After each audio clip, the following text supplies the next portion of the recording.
Kenaikan harga plastik di Pasar Bundar Sragen membuat pedagang kecil menjerit. Pasca Lebaran, harga berbagai jenis plastik naik tajam hingga hampir 2 kali lipat.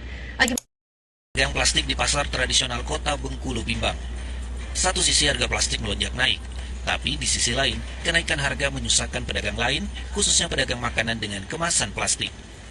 Sejak seminggu sebelum Lebaran, harga plastik kemasan hampir setiap hari naik. Pelan-pelan, dari harga Rp28.000 per 1 kilogram, kini melonjak menjadi Rp55.000 per kilogram. Beguyur tapi tiap hari. Bahkan pernah sehari 2 kali naik. Misalnya pagi dikasih info harga plastik kan, atas jam 2 siang dikasih info lagi. Kenaikan harga ini sangat drastis, bahkan harga bisa naik 2 kali dalam 1 hari. Maka dari itu banyak masyarakat merasa khawatir akan kenaikan harga yang terus melonjak. Waduh, benar-benar gila banget. Mengapa hal ini bisa terjadi? Nyata, setelah ditelusuri, mengapa hal ini bisa terjadi? Karena kan perang di Timur Tengah. Imbasnya, harga naik drastis. Karena plastik ini diproduksi dari cairan nafta, yaitu turunan minyak bumi. Iran memegang Selat Hormuz, yakni jalur utama untuk pengiriman minyak di dunia. Karena kondisi sekarang sedang perang, jadi banyak bahan baku yang tertahan. Alhasil, produksi terhambat, harga plastik jadi naik. Bukan hanya harga plastik, Bapak Bahlil juga mengatakan bahwa kesediaan BBM bisa untuk 20 hari ke depan. Perubahan harga naik. Kalau cadangan BBM nasional berapa? Masih cukup 20 hari. Dampak ke subsidi, Pak? Makanya dampak dari peperangan Timur Tengah ini sangat memberikan dampak negatif pada negara kita. Kenaikan harga yang meningkat baik itu plastik, BBM, dan bahan baku lainnya. Banyak sekali masyarakat yang kebingungan akan menjualkan produknya, sedangkan produksi penjualan makanan saja harga bahan bakunya naik. Bagaimana untuk dijual lagi? Maka ini menjadi pertimbangan dan keributan di kalangan masyarakat. Ada berita lagi yang menyebutkan bahwa negara Indonesia adalah negara sahabat. Iran permudah kapal RI dilintasi Selat Hormuz. Jadi, Duta Besar Iran bilang kalau saya bisa menjamin bahwa Indonesia merupakan negara sahabat bagi Iran dan ini tidak merupakan hal yang bisa mempengaruhi hubungan persahabatan kedua negara, dan kapal Indonesia pasti melalui komunikasi pemerintah kedua negara pasti bisa lewat. Hanya saja negara kita adalah negara sahabat bagi Iran. Komunikasi antara negara kita dengan negara Iran terjalin dengan baik. Makanya Iran mau mempermudah jalur kapal RI. Doakan semoga harga plastik dan bahan baku lainnya serta bahan bakar minyak kembali stabil. Sumatera blackout, 5 provinsi mengalami pemadaman listrik massal. Mengapa isu ini muncul? Karena pemadaman listrik ini berawal dari gangguan pada jaringan transmisi tegangan tinggi. Cuaca ekstrim berupa petir dan angin kencang memperburuk kondisi. Akibatnya, sistem interkoneksi listrik di Sumatera bagian utara dan tengah terputus, sehingga membuat daerah 5 provinsi tersebut mengalami blackout serentak. Dari hal ini, masyarakat justru merasakan dampaknya. Kegelapan yang menyelimuti seluruh rumah di 5 provinsi tersebut mengakibatkan seluruh aktivitas sehari-hari pun lumpuh. Kemudian pedagang kehilangan pelanggan karena mesin pembayaran elektronik mati, tidak dapat digunakan. Dengan internet dan telepon pun terganggu, membuat masyarakat sulit mendapatkan informasi terkini. Bagaimana respon pemerintah dan PLN terkait isu yang beredar ini? Kami atas nama PT PLN Persero ingin menyampaikan permohonan maaf sebesar-besarnya kepada seluruh masyarakat yang berada di Sumatera, terutama di Jambi, Sumatera Barat, Riau, Sumatera Utara, dan Aceh, karena adanya gangguan di sistem kelistrikan sejak tadi malam.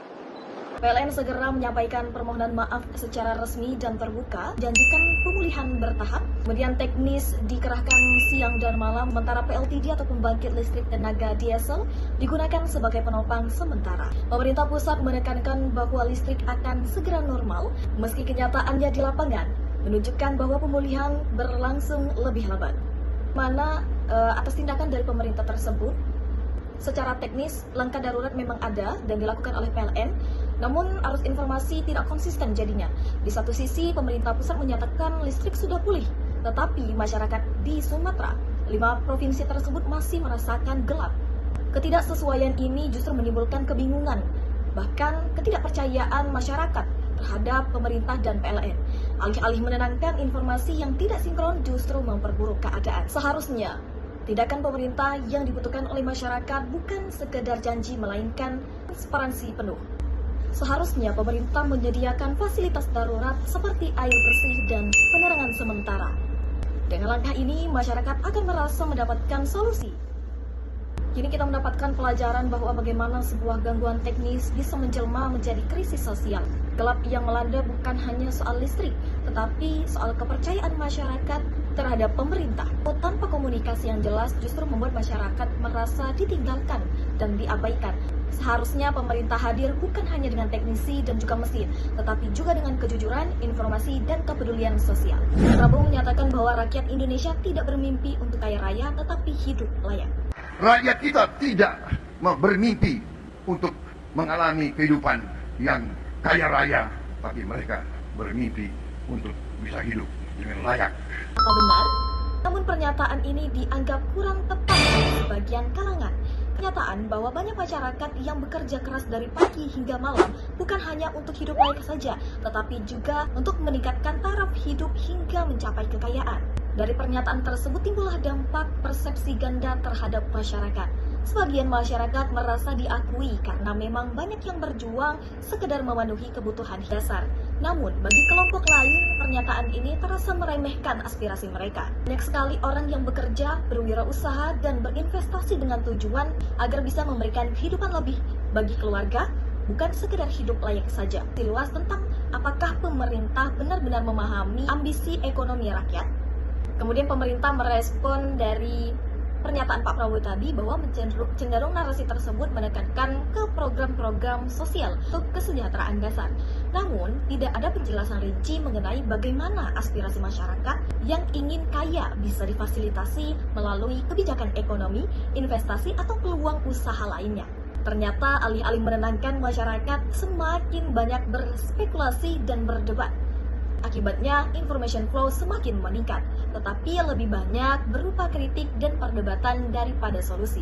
Pemerintah memberikan akses, modal, dan pendidikan, dan peluang usaha untuk masyarakat. Apalagi dengan penyampaian komunikasi yang menegaskan bahwa pemerintah mendukung penuh rakyat, baik untuk hidup layak maupun untuk mencapai kesejahteraan yang lebih tinggi. Proyek kelima yakni proyek MBG Go Internasional. Ini sungguh menimbulkan persepsi yang begitu banyak karena program makanan bergizi gratis atau MBG ini yang masih dalam tahap penyelesaian di dalam negeri sudah diwacanakan untuk dibawa ke luar negeri.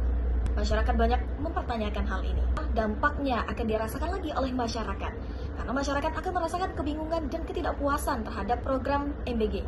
Di satu sisi bangga dengan program Indonesia Bisa Go Internasional, tapi di sisi lain merasa kebutuhan dalam negeri belum sepenuhnya terpenuhi. Dampaknya adalah munculnya kritik bahwa pemerintah lebih fokus pada pencitraan global daripada menyelesaikan masalah lokal. Banyak yang mengalami keracunan makanan dan korupsi di program kerja MBG. Pemerintah juga menjelaskan bahwa MBG Internasional adalah bagian dari visi besar untuk menunjukkan komitmen Indonesia terhadap gizi global. Namun, penjelasan ini dianggap terlalu umum dan tidak menjawab pertanyaan masyarakat tentang kapan program dalam negeri benar-benar tuntas, baru fokus ke luar negeri. Tindakan pemerintah seharusnya memastikan keberhasilan program di dalam negeri terlebih dahulu sebelum bicara ekspansi internasional. Pemerintah juga harus transparansi terhadap capaian, kendala, dan solusi harus disampaikan secara terbuka. Dengan begitu, masyarakat akan merasa bahwa program ini benar-benar untuk mereka, bukan sekedar pencitraan.